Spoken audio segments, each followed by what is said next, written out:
नमो लोये श्रोत्रिकाड़वर्ती अरहंताणम। नमो लोये श्रोत्रिकाड़वर्ती शीताणम। नमो लोये श्रोत्रिकाड़वर्ती आयर्याणम। नमो लोये श्रोत्रिकाड़वर्ती उज्जैनम। नमो लोये श्रोत्रिकाड़वर्ती शबशावनम। ओंकार बिंदु संयुक्तम नित्यम ध्यायन्ति योगिन। कामदम मोक्षदम चैव ओंकाराय नमो नमः। मंगलम भगवान वीरो मंगलम गौतमो गणी। मंगलम कुंदकुंदार्यो जैनधर्मोस्त मंगलम। सर्वमंगल मांगल्यम सर्वकल्याणकारकम। प्रधानम सर्वधर्माणम जैनम जयतु शासनम। नमः समयिसाराय स्वानुभूत्या चकास्ते। चित स्वभावाय भावाय सर्वभावांतरच्छिदे। ईगो में शाश्वतोपा ज्ञान दर्शन लखणों। शेषा में बाहिरा पावा शब्द संयोग लखणा। मारो सुशाश्वत एक दर्शन ज्ञान लक्षण जीव छे। बाकी बधा संयोग लक्षण भाव मुझथी बाह्य छे। हूँ एक शुद्ध सदारूपी ज्ञान दर्शनमय करे। कई अन्य ते मारू जरी परमाणु मात्र नहीं हरे। जे जाणतो अरहंत ने गुण द्रव्य ने पर्यायपणे ते जीव जाणे आत्म ने तशुगो पामे लय करे। નથી અપ્રમત કે પ્રમત નથી જે એક નાયક ભાવ છે। એ રીત શુદ્ધ કથા એને જે જ્ઞાત તે તો તે જ છે। જેમ નેત્ર તેમજ જ્ઞાન નથી કારક નથી ભેદ કરે। જાણે જે કર્મોદય નિર્જરા બંધ તેમજ મોક્ષને।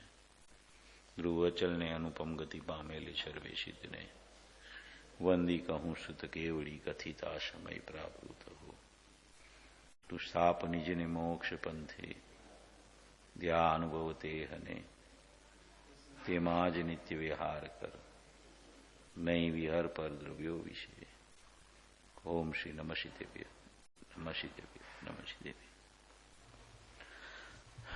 कुंकुदाचार्य द्वारा रचित जयसेन आचार्य कृत समय सार की तात्पर्य वृत्ति नामक 320 गाथा पर अपनी चर्चा चल रही है। 320 गाथा का विषय अपना ये 3 दिन से चल रहा है या तीसरा दिन है अपना आज। 320 गाथा की महत्वता ये है कि उसमें जो जो बातें आती है द्रव्य और पर्याय स्वरूप की सब बातें आचार्य भगवान करके द्रव्य पर्याय का स्पष्टीकरण करके उसमें जितने जितने भेद भंग पड़ते हैं उसका भी विचार अपने सामने रख के उसको परिपूर्णतया स्पष्ट करके फिर त्रिकाली उपादान पर ले जाते हैं। समझाने के लिए सब बातें स्पष्टीकरण करके फिर उसमें से चैतन्य तत्व कैसे निकालना ये कला ये गाथा में बताई गई है। जिसे नव तत्व स्वरूप जो अपना शुद्धात्मा है तो अपना शुद्धात्मा है वो नव तत्व स्वरूप जो नवो तत्व है वो नवे तत्व 4 भाव में छिपे हुए हैं। तो वो नव तत्व में छुपी हुई एक आत्म ज्योति जो है नव तत्व गतत्व अपि ये देकत्व न मुंचती। जो जीव वो नव तत्व में से शुद्धात्मा निकालता है 4 भाव का परिणमन रूप पर्याय रूप भाव है वहां ही शुद्धात्मा विराजमान है। वो शुद्धात्मा को उसमें देख लेता है। वही जीव वास्तव में उसी को ही वास्तव में जीव कहा जाता है। जो जीव जीव में से जीव निकाले उसी को जीव कहा जाता है। प्रमाण का विषय और नई का विषय दोनों एक साथ में रहते हुए भी वो प्रमाण का विषय में से शुद्ध नई का विषय जो निकाले वो जीन वचन में कुशल है। ऐसी ये बात यहां 320वीं गाथा में आचार्य भगवान ने फरमाई है कि तेरा स्वरूप जो है वो सर्व विशुद्ध है, सर्व प्रकार से तेरा स्वरूप शुद्ध बच गया है। तेरा परिणमन में कितनी भी अशुद्धता चलती हो, बहिर्लुक्षी भाव चलता हो, पराश्रित पर्याय अनादि से भले चलती हो माने कि पराश्रित पर्याय चलती हो तो दुखी नहीं लगे, ऐसा नहीं है। पराश्रित भाव चलने दो, मैं तो सुखमय हूं, ऐसा नहीं। कहना यह चाहते हैं कि पराश्रित पर्याय के काल में भी तेरी शुद्धता को कोई आंच नहीं आई है।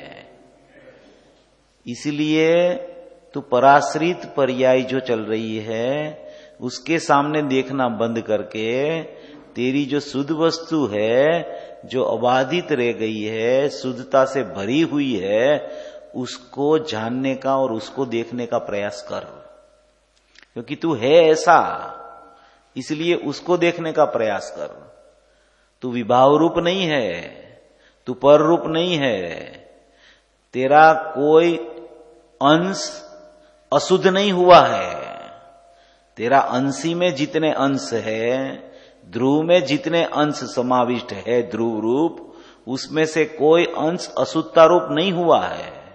ऐसी तेरी शुद्धता बच गई है अनादि से। ऐसी शुद्धता जिसमें भरी है उसे सर्वविशुद्ध बोला जाता है।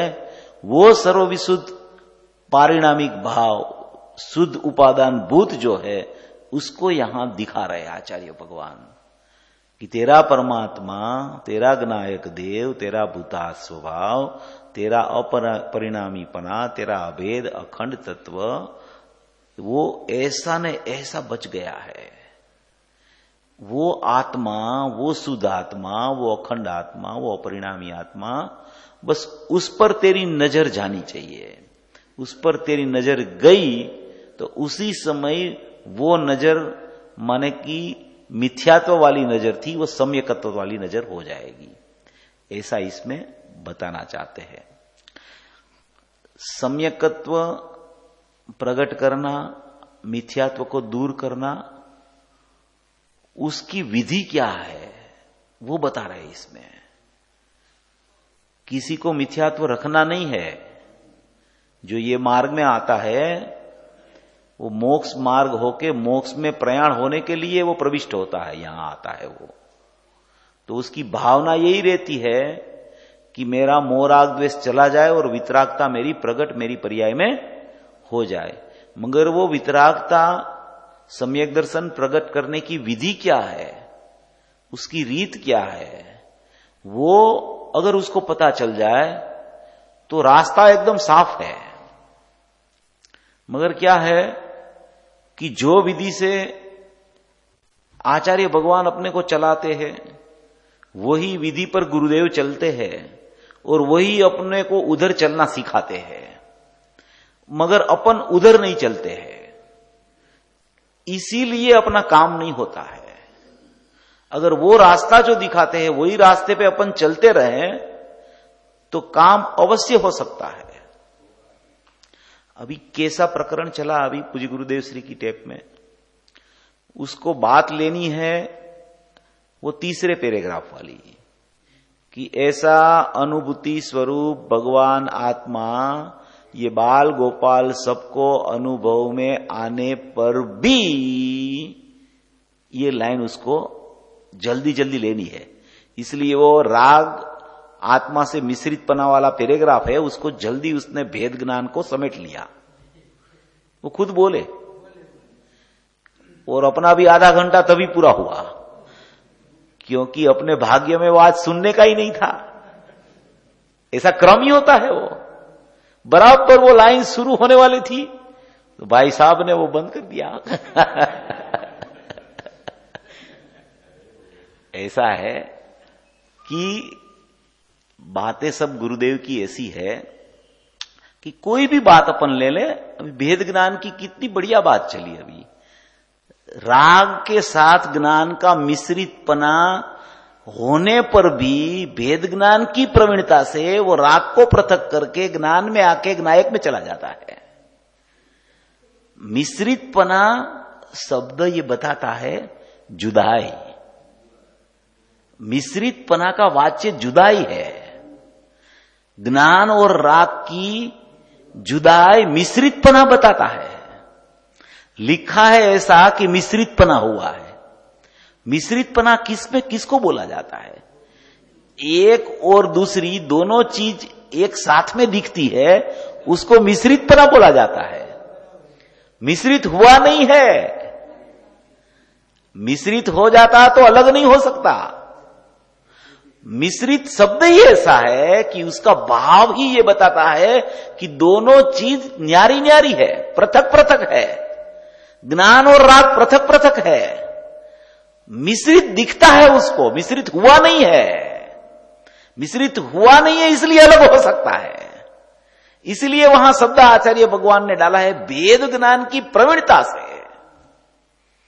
भेद ज्ञान की प्रवीणता से, भेद ज्ञान की प्रज्ञाक्षिणी मार के उस दोनों को अलग किया जाता है। अलग किया जाता है माने अलग तो है ही, उसकी मान्यता में मिश्रित हो गया है तो उसकी मान्यता में अलग हो जाता है। वहां कुछ मिश्रित माने एक रूप नहीं हो गया है। ज्ञान और राग तो जुदा ही है, उसको ज्ञान और राग मिश्रित दिखता है। वो मिश्रित दिखता है उस समय भी वो सोचे कि मिश्रित का नाम तो जुदा ही है, तो जुदा भासने लगता है। उसी का नाम भेद ज्ञान की प्रवीणता है। भेद ज्ञान की प्रवीणता किसको बोली जाती है कि एक वस्तु दूसरी वस्तु रूप नहीं हुई है, तभी तो भेद ज्ञान हो सकता है। बाकी भेद ज्ञान हुए कैसे? एक वस्तु दूसरी वस्तु रूप हो गई हो तो भेद ज्ञान हो ही नहीं सकता। तो ये गाथा भेद ज्ञान की प्रवीणता दिखाती है। पहले मिश्रितपना बोलती है, फिर भेद ज्ञान की प्रवीणता दिखाती है। तो उसका सलंग अर्थ अपन विचारे तो मिश्रितपना के काल में भी वो मिश्रित नहीं हुआ है, इसलिए भेद ज्ञान की प्रज्ञाक्षिणी वहां पटक के वही जीव प्रवीण है कि जो प्रज्ञाक्षिणी उसमें पटक देता है। माने कि अपनी मान्यता में, अपने अभिप्राय में जुदाई देख लेता है। वो वहां जुदाई ही है, कुछ मिश्रित हुआ नहीं है। मिश्रित का उसका अभिप्राय हो गया है। वो अभिप्राय जैसे फिरता है तो वहां जुदाई दिखने लगती है। अभिप्राय यहां फिरता है, वस्तु तो वहां जैसी है वैसी ही है। वहां वस्तु जो है, राग और ज्ञान जहां है और अभिप्राय उससे पृथक है, तो अभिप्राय फिरता रहता है। वस्तु तो वहां ऐसी नैसी रहती है, इसलिए वस्तु में तो जुदाई ही है। जहां अभिप्राय फरता है तो वो मिश्रित दिखने वाली ही वस्तु जुदी दिखने लगती है। उसी का नाम भेद ज्ञान की प्रवीणता है। मिश्रितपना हुआ नहीं है। अगर वो एक में एक हो जाता तो कभी जुदाई नहीं हो सकती। ऐसी महत्वपूर्ण गाथा है, बहुत अच्छी गाथा। 17-18 तो मैंने बहुत बार ली है कई जगह पे। बहुत अच्छी गाथा है। माने कि प्रथम में प्रथम आत्मा को ही जान, बस दूसरा जानने लायक कुछ है ही नहीं। और फिर बोलते कि जान, तो कि जानने में आ रहा है, तो कि जानने में आ रहा है ऐसा जान, उसी का नाम प्रतीति, उसी का नाम आचरण। बस विधि तो यही है। कोई भी गाथा ले लो आप, समय सार की, प्रवचन सार की, नियम सार की, कोई भी शास्त्र की कोई भी गाथा ले लो, यही निकलता है सार। निकालना आना चाहिए तो निकलता है वही। ये गुरुदेव ने अपने को सिखाया कि ऐसे निकालो, इसमें से भेद ज्ञान करके तुम्हारी वस्तु उसी में पड़ी है, वहां से निकाल लो। बस ये भेद ज्ञान का मार्ग है। भेद ज्ञान से अभेद में जाया जाता है। भेद ज्ञान माने कि अभेद का ज्ञान, उसका नाम भेद ज्ञान।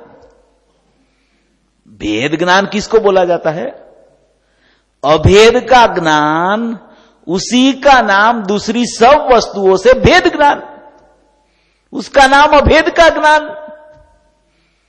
पूज्य गुरुदेव श्री ने बोला ना कि अभेद का ज्ञान माने कि भेद ज्ञान किसे बोला जाता है कि ये रूप में हूं और ये रूप में नहीं हूं, उसका नाम अनेकांत है। तो माने कि अभेद रूप हूं और भिन्न रूप की भेद रूप में नहीं हूं, उसका नाम ही तो भेद ज्ञान है। ऐसी ये बहुत बढ़िया गाथा है 17-18। कल अपन उसका वो आधा घंटे वाला जो सुनेंगे ना, उसमें यही आएगा। अनुभूति स्वरूप भगवान आत्मा अनुभव में आता होने पर भी, बाल गोपाल सबको अनुभूति स्वरूप भगवान आत्मा अनुभव में आता होने पर भी उसकी दृष्टि वहां नहीं है। उसकी दृष्टि वहां नहीं है, इसीलिए अनुभव में आता होने पर भी वो उसको अनुभव में नहीं आता है। दृष्टि राग ऊपर पड़ी है, दृष्टि पर ऊपर पड़ी है। कमाल नजर की और दृष्टि की है। ये जो अभी यहां जो भगवान की प्रतिमा विराजमान है ना, भगवान की प्रतिमा है? अपन नित्य वंदन करते हैं रोज उसको। वो अरिहंत भगवान की प्रतिमा, वो प्रतिमा जो विराजमान है वो बिंब है? और यहां उसका पड़ता है प्रतिबिंब, बराबर है। मगर सचमुच में है क्या? यहां जो बिंब है उसका है वो प्रतिबिंब? सचमुच में है क्या? यहां जो बिंब है उसका है वो प्रतिबिंब? अभी वो चैतन्य प्रतिमा, अभी ये 17-18 गाथा का विषय पर मैं बात कर रहा हूं, आप बराबर समझना इसको। अभी ये भगवान की प्रतिमा का रोज अपन वंदन करते हैं ना, है? अभी 17-18 गाथा का विषय यह है कि एक ज्ञायक भाव है, एक उसका ज्ञान रूप परिणमन है और एक दृष्टि है। ये तीन बात इसमें आई ना। भगवान आत्मा बाल गोपाल सबको अनुभव में आ रहा है, तो एक तो भगवान आत्मा आया, उसका ज्ञान में अनुभव में आ रहा है, तो ज्ञान की पर्याय आई, और उसकी दृष्टि वहां नहीं है तो श्रद्धा आई। ये तीन बात इसमें आती है, बराबर है। अभी तीन बात में ज्ञान की पर्याय में अनुभूति स्वरूप भगवान आत्मा अनुभव में निरंतर आ रहा है, बाल गोपाल सबको। पूज्य गुरुदेव श्री ने तो इसमें ऐसा लिया, अभवी को भी, अभवी को भी, क्योंकि उसकी व्यवस्था ही ऐसी है ज्ञान और ज्ञायक की। अभवी को क्या है कि पर्याय में योग्यता नहीं है प्रकट होने की, मगर उसका स्वभाव में कोई कमी नहीं है, तो उनको भी अनुभूति स्वरूप भगवान आत्मा अनुभव में आता है, बाल गोपाल सबको। तो वो ज्ञान में ज्ञायक अनुभव में आ रहा है, ज्ञान में ज्ञायक अनुभव में आ रहा है। अभी ये प्रतिमा है ना, प्रतिमा, वो प्रतिमा है, वो ज्ञायक है, वो भगवान आत्मा है, वो त्रिकाली ध्रुव है, वो शुद्ध वस्तु मात्र है, वो एक रूप है, वो अखंड है, वो नित्य है। और प्रतिमा को विराजमान करने के पहले उसकी वेदी शुद्धि होती है, वेदी शुद्धि करके उसमें प्रतिमा विराजमान की जाती है। तो उसकी जो वेदी है ना, वेदी जहां पे भगवान विराजमान है, वो वेदी है, वो ज्ञान है, वो ज्ञान का उपयोग है। और वो ज्ञान का उपयोग में भगवान आत्मा ज्ञायक देव प्रतिष्ठित है, प्रतिष्ठा की हुई प्रतिमा है, वो वेदी पर विराजमान की गई है, बराबर है। अभी वो वेदी के बिना प्रतिमा नहीं होती है, और प्रतिमा होती है वहां वेदी होती है। ऐसे ही भगवान आत्मा जो है वो ज्ञायक चैतन्य परमात्मा ध्रुव अखंड नित्य बिंब जो है यहां, उसी के साथ में उपयोग नाम का ज्ञान निरंतर चलता है, निरंतर चलता है, निरंतर चलता है। और वो ज्ञान में ज्ञायक भाव अनुभव में निरंतर बाल गोपाल सबको आ रहा है। जैसे ये वेदी में भगवान विराजमान है, ऐसे ज्ञान रूपी उपयोग वेदी में ज्ञायक भाव विराजमान है, उसमें कुछ खंड नहीं है अखंड रूप से है वो विराजमान। जैसे ये वेदी में भगवान विराजमान है, ऐसे ज्ञान में ज्ञायक विराजमान है। ज्ञान में ज्ञायक अनुभव में आ रहा है। ज्ञान में ज्ञायक माने कि नित्य दर्शन देता है और ज्ञान नित्य दर्शन लेता है। समझना, ज्ञान नित्य दर्शन लेता है, ज्ञायक नित्य दर्शन देता है। ऐसा फंक्शन चल रहा है अनादि से, फिर भी अनुभूति नहीं है, वेदन रूप अनुभूति नहीं है। ये परोक्ष है, प्रत्यक्ष नहीं हुआ अभी। प्रत्यक्ष कब होता है? जब दृष्टि वहां पड़ती है तब। बराबर है? तो अभी दृष्टि क्यों नहीं पड़ती है और दृष्टि कैसे पड़ जाए? तो पहली में पहली बात है कि जब तक उसकी नजर माने कि दृष्टि जब तक वेदी पर रहती है, जब तक वेदी पर दृष्टि रहती है, जब तक उसकी नजर वेदी पर रहती है, तब तक भगवान दिखता नहीं है। वेदी में ही भगवान, वेदी में ही भगवान विराजमान है, मगर नजर वेदी पर है तो भगवान दिखते नहीं। और जब भगवान दिख जाते हैं तो वेदी होते हुए भी वेदी गौण हो जाती है। उसी को बोला जाता है नजर की कमाल। या तो दृष्टि ज्ञान पर जाती है या तो दृष्टि ज्ञायक पर जाती है, बस।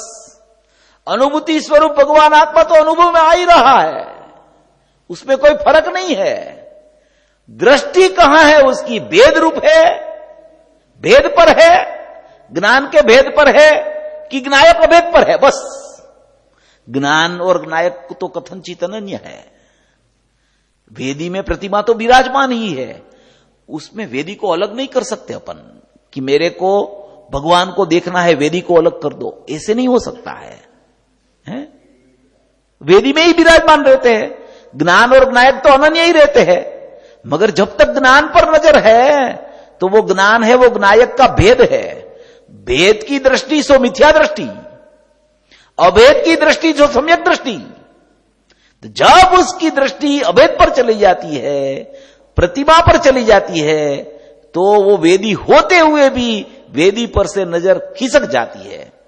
जैसे अपन भगवान का दर्शन करने के लिए रोज आते हैं तो अपनी नजर तो सचमुच में भगवान आत्मा पर ही रहती है, प्रतिमा पर ही रहती है, वेदी पर जाती नहीं है। आप सोचना कभी दर्शन करने के टाइम में, अपन रोज करते हैं, मगर भगवान का दर्शन करते समय विचार करना चाहिए। खाली वंदन का मार्ग नहीं है, विचार का मार्ग है वंदन के टाइम में कि ये भगवान कौन है, मैं कौन हूं, ये मेरा प्रतिबिंब है कि इसका प्रतिबिंब यहां पड़ रहा है, तो मेरा चैतन्य स्वरूप कैसा है, मैं यहां क्यों आता हूं, इसके जैसा मेरे को होना है इसलिए मैं आता हूं। भूतकाल में मैं भगवान मेरे जैसे ही थे, भावी में मैं उनके जैसा होने वाला हूं, इसके लिए आपके वंदन के लिए मैं यहां आया हूं। ऐसा सुनकर वहां बैठे खड़े खड़े खड़े खड़े भेद ज्ञान चलने लगता है। ऐसा भेद ज्ञान का मार्ग बताया आचार्यों ने अपने को। प्रतिमा के सामने खड़े होने पर भी जाननहार जानने में आता है, ऐसा मार्ग है, ऐसे भेद ज्ञान की कला है, ऐसे दृष्टि द्रव्य पर चली जाती है। ज्ञान रह जाता है, ज्ञायक भी रह जाता है, ज्ञान की दृष्टि छूट जाती है, ज्ञायक की दृष्टि हो जाती है। उसका नाम नजर का कमाल और दर्शन की सम्यकता है। ऐसा ये 17-18 गाथा का प्रकरण है। उसमें ऐसा आता है दृष्टि पर पड़ी होने के कारण। पर माने एक भेद पे दृष्टि पड़ी तो पर चली गई, वो एक भेद का नाम पर। ऐसा 17-18 गाथा का अद्भुत प्रकरण है।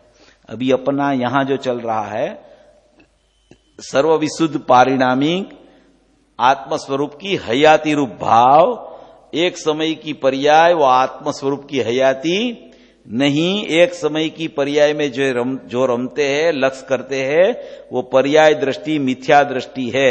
समझ में आया? आहा, पर्याय बुद्धि है उसकी। ये सर्वविशुद्ध पारिणामिक का अपन ने जो सवेरे स्वाध्याय किया था कि सर्व प्रकार से विशुद्ध माने ध्रुव सामान्य और ध्रुव विशेष, उसका कारण शुद्ध पर्याय अर्थ विशेष का लेके अपन ने चर्चा थोड़ी उठाई थी। तो वो चर्चा थोड़ी गंभीर भी है, थोड़ी समझने लायक भी है, मगर अपन ने उसका बहुत स्पष्टीकरण तो सवेरे हो गया है, इसलिए उसकी स्पष्टीकरण की अभी ज्यादा आवश्यकता नहीं है। अभी इसमें जो मूल बात है, सर्व विशुद्ध पारिणामिक परम भाव ग्राहक शुद्ध उपादान भूत शुद्ध द्रव्यार्थिक नई से जीव कर्तृत्व भोक्तृत्व से और बंध मोक्ष का कारण और बंध मोक्ष का परिणाम से शून्य है, ऐसा समुदाय पातनिका में कहने में आया है। और उसके बाद 4 गाथाओं द्वारा जीव का अकर्तृत्व गुण का व्याख्यान की मुख्यता से सामान्य विवरण करने में आया है। उसके बाद 4 गाथा द्वारा ये सब जो है ना, इसमें ये गाथाएं आती है ना, उसका वर्णन है। 320 की गाथा का प्रकरण नहीं है, ये बाद में 4-4-4-4 जो गाथाएं आती है उसका इसमें वर्णन किया गया है। उसके बाद भी 4 गाथाओं द्वारा शुद्ध का भी जो प्रकृति के साथ बंध है वो अज्ञान का महात्म है, ऐसा अज्ञान का सामर्थ्य कहने रूप से विशेष विवरण करने में आया है। उसके बाद 4 गाथा द्वारा जीव का अभोक्तृ गुण का व्याख्यान की मुख्यता से व्याख्यान करने में आया है। उसके बाद 2 गाथा कहने में आई, उसके द्वारा पूर्व 12 गाथा में शुद्ध निश्चय से कर्तृत्व भोक्तृत्व का अभाव रूप तथा बंध मोक्ष का कारण और परिणाम का अभाव रूप जो व्याख्यान करने में आया था उसका ही उपसंहार कहने में आया। इसी रीति से समय सार की शुद्धात्मानुभूति लक्षण तात्पर्यवृत्ति नाम की टीका में मोक्ष अधिकार संबंधी चुलिका समाप्त हुई, अथवा दूसरी रीत से कहे तो अहीं मोक्ष अधिकार समाप्त हुआ। अब विशेष कहने में आता है। अभी ये अपना दूसरा जो पैराग्राफ उसमें आया है वो प्रकरण अपने को लेना है। औपसमिक आदि 5 भावों में से कौन से भाव से मोक्ष होता है वो अब विचार करने में आता है। औपसमिक आदि 5 भाव माने कि जीव के 5 भाव है। 5 भाव कौन कौन से? एक तो परम पारिणामिक भाव है और दूसरे 4 भाव है औदैहिक, औपसमिक, सयोपसमिक और सायिक। वो परम पारिणामिक भाव है वो जीव का भाव है, औदैहिक, औपसमिक, सयोपसमिक और सायिक वो चारों पर्याय के भाव है। तो 5 भाव स्वरूप आत्मद्रव्य, प्रमाण का द्रव्य, उसको आत्म पदार्थ कहने में आता है। वो 5 भाव स्वरूप जीव द्रव्य है। जीव तत्व है वो परम परिणामिक भाव स्वरूप है और जीव द्रव्य है वो 5 भाव स्वरूप है।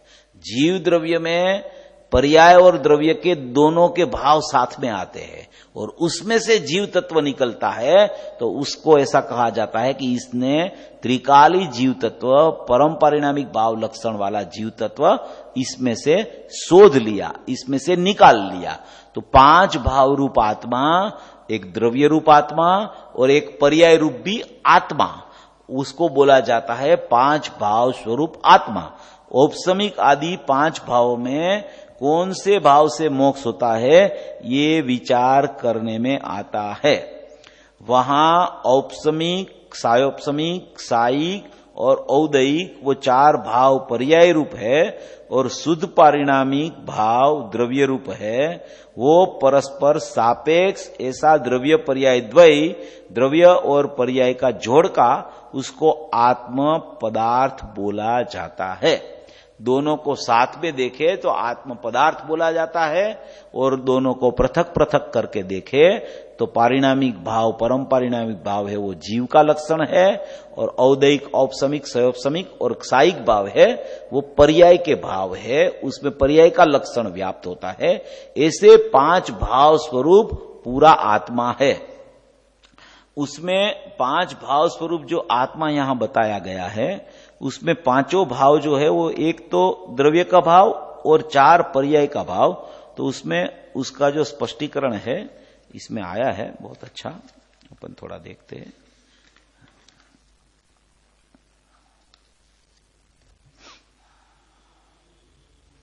कि 5 भाव में से कौन से भाव से मोक्ष होता है, अब यह विचार करते हैं।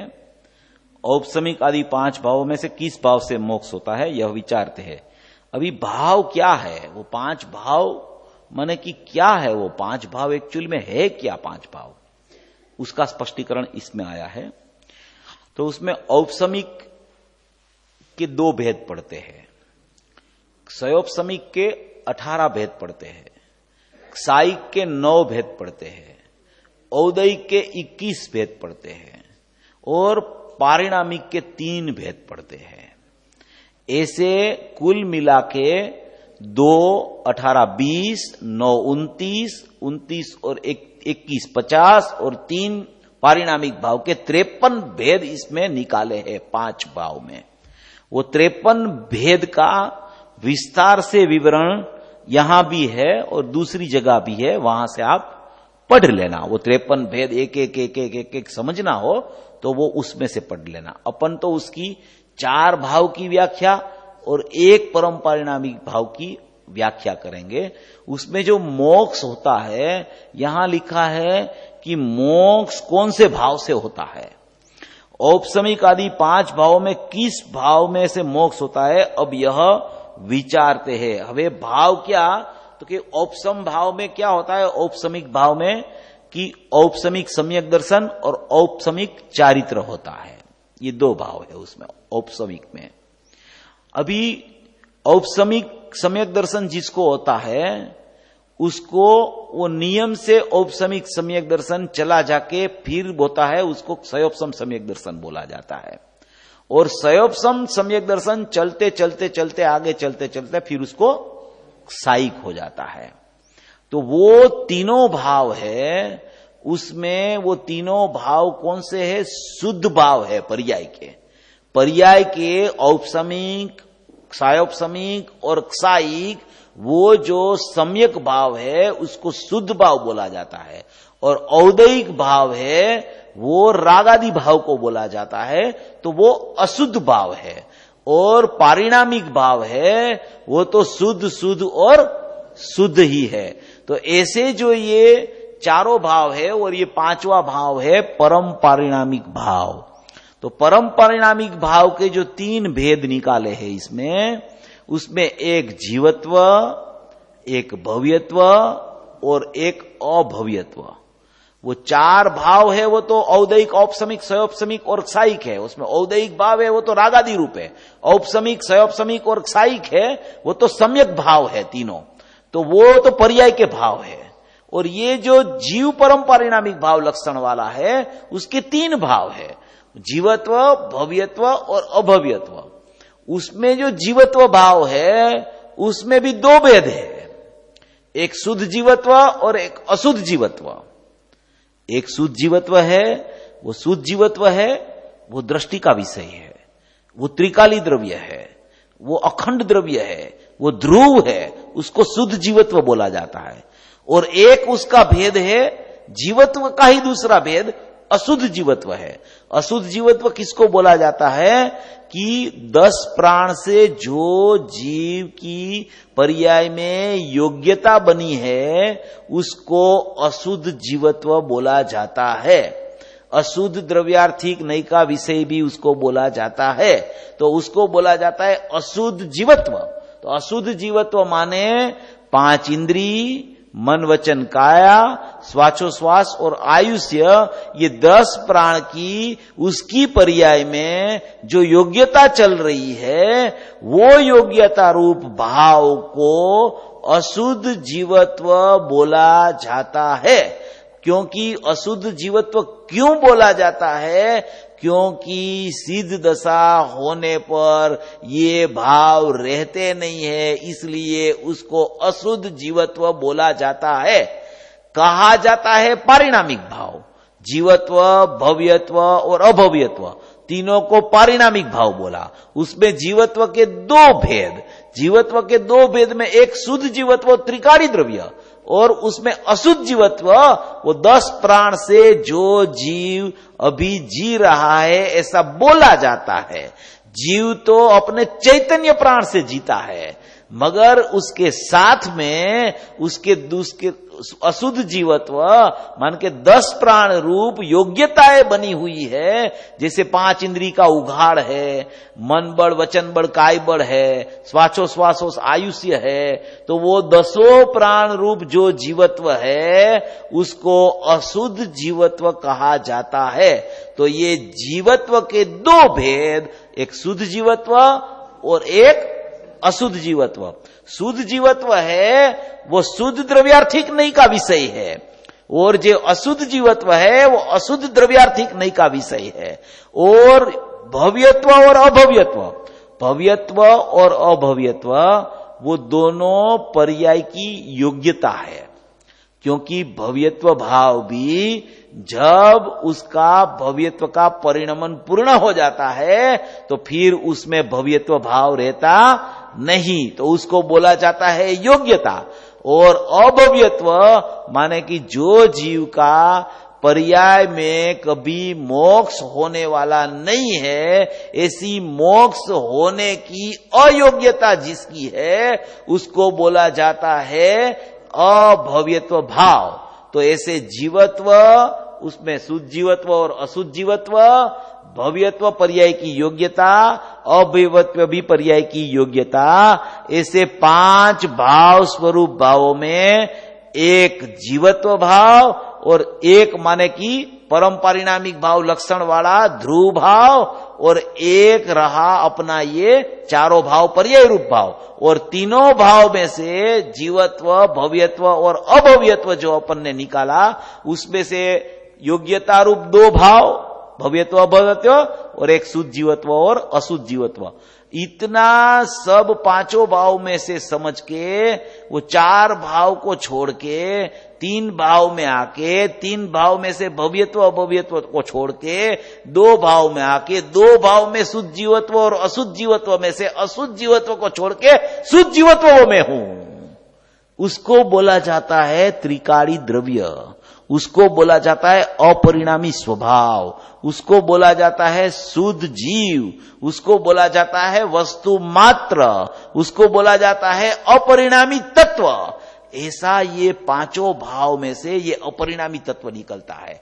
तो यहां पूछा गया है प्रश्न कि ये 5 भाव में से, औपसमिक आदि 5 भावों में से किस भाव से मोक्ष होता है? कौन से भाव से मोक्ष होता है?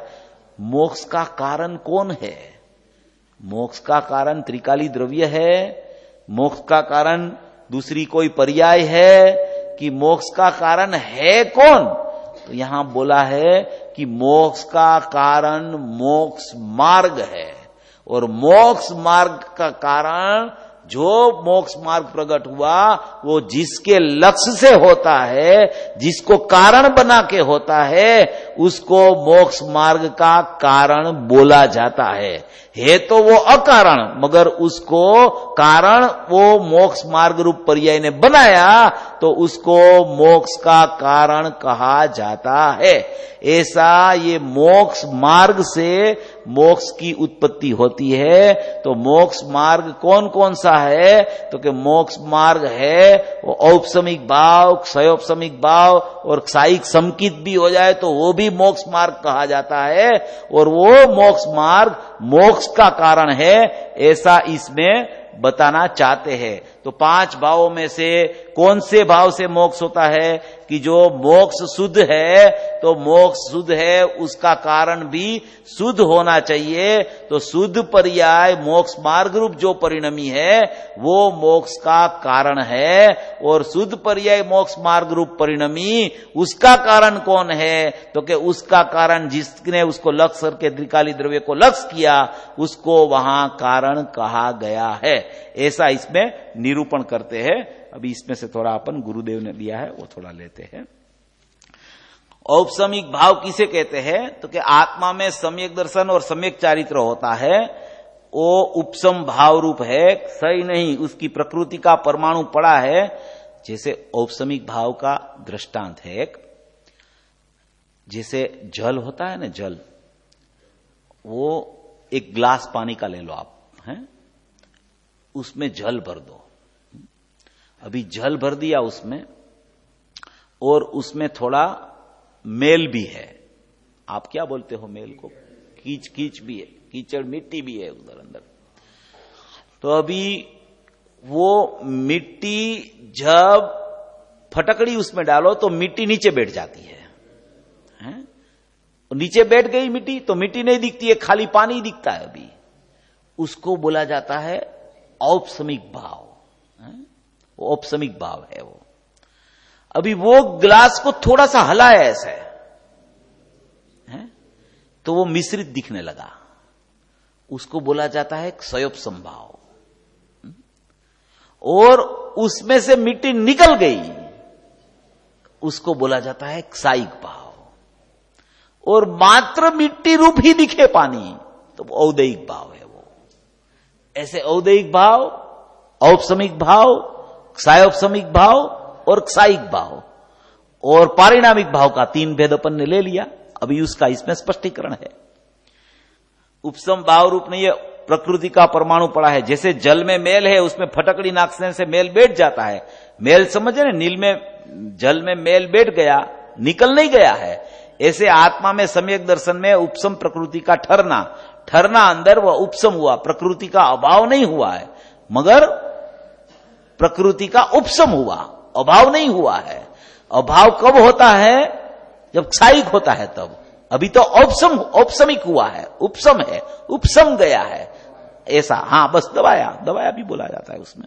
तो ऐसा करके ये 4 भाव का स्पष्टीकरण करके इसमें सब उसके कौन सा औपसमिक भाव के कितने भेद, क्षयोपसम भाव के जो 18 भेद है उसका पूरा नाम आया है, क्षायिक भाव के 9 भेद है उसका नाम है, औदैहिक भाव के 21 भेद है तो उसका नाम वगैरह लेके इसमें पूरा स्पष्टीकरण पूज्य गुरुदेव श्री ने किया है।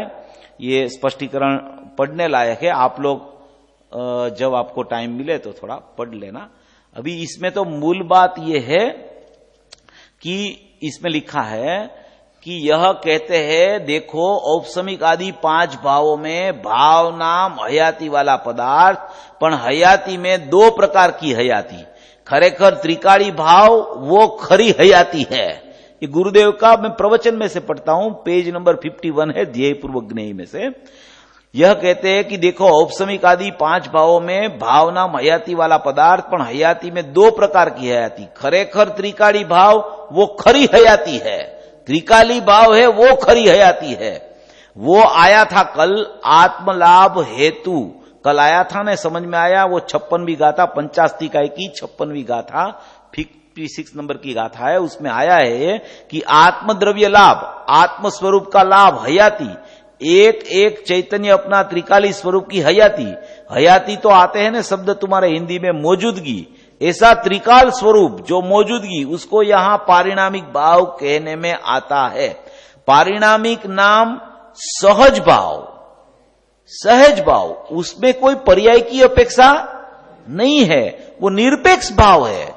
और औदैहिक, औपसमिक, क्षयोपसमिक और क्षायिक वो चारों सापेक्ष भाव है। क्यों सापेक्ष है और वो ये क्यों निरपेक्ष है? परम पारिणामिक भाव है, उसको सदायक रहने में, कायम रहने में, हयाती रूप रहने में, सहज रूप रहने में किसकी जरूरत नहीं है, कोई अपेक्षा नहीं है उसको। वो त्रिकाल निरपेक्ष है, उसकी हयाती मौजूदगी त्रिकाल है, उसका अस्तित्व त्रिकाल है, उसको किसी की आवश्यकता नहीं है, क्योंकि वो शुद्ध है। शुद्ध को शुद्ध होना नहीं है, इसलिए शुद्ध को किसी की अपेक्षा लागू नहीं पड़ती है। और पर्याय रूप भाव है वो अशुद्ध है, तो अशुद्ध है उसको शुद्ध की अपेक्षा लागू पड़ती है, किसी का अभाव की भी सापेक्षता लागू पड़ती है। इसलिए वो चारों भाव है वो सापेक्ष है, और परम पारिणामिक भाव है वो निरपेक्ष है, निरपेक्ष है, सहज है। वो चारों भाव जो है उसमें कोई ने कोई प्रकार की अभाव की अपेक्षा लागू पड़ती है। यहां पारिणामिक भाव को सद्भाव की तो अपेक्षा नहीं है, मगर उसके अभाव की भी अपेक्षा लागू नहीं पड़ती है, उसको पारिणामिक भाव बोला जाता है। तो ये चारों भाव औदैहिक भाव है, उसमें भी सापेक्षता है, औपसमिक भाव में भी सापेक्षता है, क्षयोपसमिक भाव में भी सापेक्षता है, और क्षायिक भाव में भी सापेक्षता है। औदैहिक भाव में कौन सी सापेक्षता है कि कर्म का उदय की निमित्तपणे सापेक्षता उसमें लागू पड़ती है। औपसमिक भाव में कर्म का अनुदय की सापेक्षता लागू पड़ती है। क्षायिक भाव में कर्म का अभाव की सापेक्षता लागू पड़ती है। क्षायोपसमिक भाव में भी कर्म का अनुदय की और अभाव की अपेक्षा लागू पड़ती है। तो वो चारों भाव जो है पर्याय रूप भाव है, चारों भाव सापेक्ष है, कोई ने कोई प्रकार की बाह्य अपेक्षा का निमित्तपना उसमें लागू पड़ता है। इसीलिए वो चारों पर्याय रूप भावों को सापेक्ष भाव विभाव भाव बोला है। विभाव भाव माने विपरीत भाव नहीं, विकार भाव नहीं, मगर विशेष भाव। वी माने विशेष और भाव विशेष भाव है, और पारिणामिक भाव है वो सामान्य भाव है। वो सामान्य भाव है वो मैं हूं, और विशेष भाव है वो मैं नहीं हूं। मेरे को किसी की अपेक्षा नहीं है, और किसी की अपेक्षा का अभाव वाली अपेक्षा भी मेरे में लागू नहीं पड़ती है। हाँ, कोई अपेक्षा ही नहीं लागू पड़ती है, क्योंकि मैं परम निरपेक्ष हूं। निरपेक्ष को कोई अपेक्षा लागू पड़ती नहीं है। और ये जो चारों भाव है वो सापेक्ष है, क्योंकि वहां कोई ने कोई प्रकार की सापेक्षता लागू पड़ती है। इसलिए वो चारों भाव को सापेक्ष बोला गया है, और त्रिकाली जीव भाव को निरपेक्ष बोला गया है। अपन ने सबरे लिया था ने कि जिसमें जीव का लक्षण व्याप्ता न हो वो सब भाव पर्याय भाव माने के जीव भाव नहीं, माने के अजीव भाव है। जीव भाव नहीं है इसलिए अजीव है। अजीव माने पुद्गल नहीं, जीव नहीं है इसलिए वो अजीव है। ऐसे अजीव बोला जाता है उसको। अजीव माने पुद्गल नहीं, ऐसे नहीं समझना, फिर गड़बड़ हो जाएगी कि चेतन भाई तो ऐसे बोल रहे थे कि पर्याय है वो अजीव है। पर्याय अजीव नहीं है, पर्याय जीव की है मगर जीव में नहीं है। जीव की है मगर जीव में नहीं है। वो अजीव क्यों है कि जीव का लक्षण उसमें व्यापता नहीं है, इसलिए वो अजीव है। वो अचेतन क्यों है कि चेतन उसमें व्यापक नहीं होता है, इसलिए वो अचेतन है। इस अपेक्षा से समझना है उसको। अपेक्षा समझ के फिर अपेक्षा छोड़ के फिर निरपेक्ष में आ जाना है। अपेक्षा समझ के निरपेक्ष में आना है। अपेक्षा समझे बिना निरपेक्ष करेगा तो वो निरपेक्ष भी उसको सापेक्ष दिखने लगेगा। ऐसा निरपेक्ष नहीं है। इसलिए सब समझ होनी चाहिए बराबर। ये समझ का मार्ग है। जो समझ आगे करता है ना, वो उसकी दृष्टि है ना समझ के पिंड पर चली जाती है। वो यथार्थ समझ जिसको हो जाती है उसकी दृष्टि वो समझ के पिंड पर चली जाती है। ऐसा ये स्वभाव है, ऐसा ये स्वरूप है, ऐसा इसमें कहना चाहते हैं।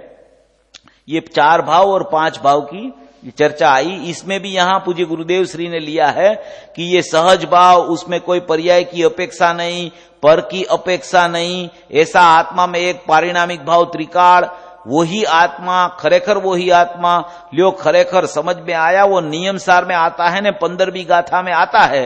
15वीं गाथा में वही खरेखर वो आत्मा, जो नियम सार की 15वीं गाथा जो अपन ने सबरे वो थोड़ी छेड़ी थी, वही खरे खरा आत्मा उसमें बताया है। खरे खरा आत्मा ध्रुव सामान्य और ध्रुव विशेष दोनों अखंड रूप से दृष्टि का विषय है, वही खरे खरा आत्मा है। ऐसा करके यहां पूज्य गुरुदेव श्री ने वो नियम सार का थोड़ा आधार भी दिया है।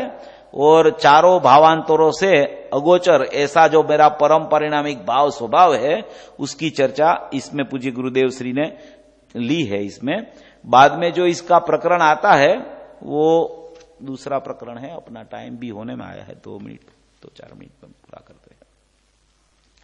वो 5 भाव वाला प्रकरण के बाद में वहां प्रथम तो जीवत्व, भव्यत्व और अभव्यत्व ऐसे 3 प्रकार के पारिणामिक भावों में शुद्ध जीवत्व ऐसा जो शक्ति लक्षण पारिणामिक बना है वो शुद्ध द्रव्यार्थिक नयाश्रित होने से निरावरण और शुद्ध पारिणामिक भाव ऐसी संज्ञा वाला जानना जो अपन ने शुद्ध जीवत्व, भव्यत्व और अभव्यत्व पारिणामिक भाव के 3 भेद लिए, उसमें जीवत्व का 2 भेद, उसमें जीवत्व का 1 भेद जो शुद्ध जीवत्व है, वो शुद्ध जीवत्व की बात यहां करते हैं कि उसको शुद्ध पारिणामिक भाव, ऐसी संज्ञा यानी ऐसा नाम वाला उसको जानना, वो बंधमोक्ष पर्याय परिणति से रहित है। बंधमोक्ष पर्याय की परिणति उसमें त्रिकाली ध्रुव में नहीं है, मगर जो 10 प्राण रूप जीवत्व और भव्यत्व अभव्यत्व द्वय वो पर्यार्थिक नयाश्रित होने से अशुद्ध पारिणामिक भाव संज्ञा वाला है। प्रश्न अशुद्ध क्यों? क्योंकि संसारियों को शुद्ध नहीं थी और सिद्धों को तो सर्वथा ही 10 प्राण रूप जीवत्व का और भव्यत्व अभव्यत्व का अभाव होने से, संसारियों को शुद्ध नहीं से वो उसमें नहीं है 10 प्राण रूप अशुद्ध जीवत्व, भव्यत्व और अभव्यत्व, और सिद्धों को तो उसकी पर्याय में सर्वथा उसका अभाव है, इसलिए उसको अशुद्ध जीवत्व और भव्यत्व अभव्यत्व को उसमें है नहीं, इसलिए उसको अलग भिन्न किया है इससे। ऐसा ये प्रकरण है। इसमें 3 में भव्यत्व लक्षण पारिणामिक को तो यथासंभव सम्यकात्व आदि जीव गुणों का घातक, देशघाती और सर्वघाती ऐसा नाम वाला मोहादि कर्म सामान्य पर्यार्थिक नहीं से ढंगते हैं, ऐसा जानना। वो सर्वघाती और देशघाती आती है ना, सम्यक दर्शन ही नहीं हुआ तो सर्वघाती उसको ढांकते हैं, और एक देश है तो देशघाती उसको ढांकते हैं, ऐसा कर्म की थियरी का बात है। बाद में जो आता है प्रकरण कि वहां जब काड़ादि लब्धि का वश से भव्यत्व शक्ति की व्यक्ति होती है, ये जो विषय है वो अपन उसको कल लेंगे, क्योंकि इसमें लिया है कि काड़ादि लब्धि के वश एक बात, और भव्यत्व शक्ति और उसकी व्यक्ति।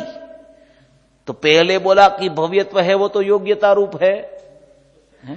और अभी बोलते हैं कि भव्यत्व शक्ति है और उसकी व्यक्ति होती है, तो ये क्या है? भव्यत्व नाम की शक्ति है भैया कोई अंदर द्रव्य में? शक्ति का नाम तो सबको 47 शक्ति तो मुंह पे होगी, मगर शक्ति तो 47 नहीं है, अनंत है शक्ति है। वो तो अमृतचंद्र आचार्य ने 47 का वर्णन किया है, मगर ये प्रकरण है थोड़ा गंभीर है, थोड़ा चर्चा के योग्य है, इसलिए अब उसको थोड़ा कल लेंगे। आज का समय समाप्त हो गया।